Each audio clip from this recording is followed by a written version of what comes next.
চা আর এগুলো হচ্ছে রুটি। তা আমি একটা নেব, নিয়ে খাবো, কেননা আমি আজকে একটু কোর্টে কাজ ছিল। আমি ভাবছিলাম তাড়াতাড়ি হয়ে যাবে জানো, গেলাম কতক্ষণ পরে বসেছিলাম, সে 6টার সময় বাড়িতে এসেছি একটা কাগজের জন্য, সেই কাগজটা নিয়ে এসেছি। কিন্তু আমার কাজটা মানে এসে আমি আর খাইনি, মানে সারাদিন না খাওয়া তো আর খিদে লাগেনি, খাইও নি। আর এখন একটা 9টা 9:30টার সময় একটা রুটি দিয়ে চা দিয়ে খাচ্ছি।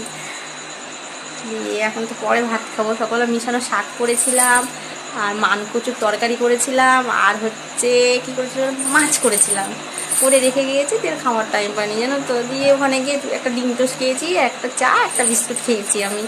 সেই বাড়িতে চলে আসলাম, দিয়ে দিচ্ছি। মামামরা পুজোর শপিং করতে চলে গিয়েছে। মামার মা একটা চুড়িদার নিয়েছে, অবশ্যই এটা হলুদ কালার চুড়িদারটা রয়েছে, আমি দেখালাম না। নেক্সট টাইম তোমাদের দেখাবো। আমার কিছু কিছু জিনিস কিনা হয়নি, সব একসাথে দেখাবো, ঠিক আছে? আর ঠাকুর দেখতে ঠিক নেই, যেতে পারি না যেতে বলে ভিডিও করবো। আর তোমরা ভালো করে ঠাকুর দেখো, ঠিক আছে? ভালো করে দেখবে সবাই।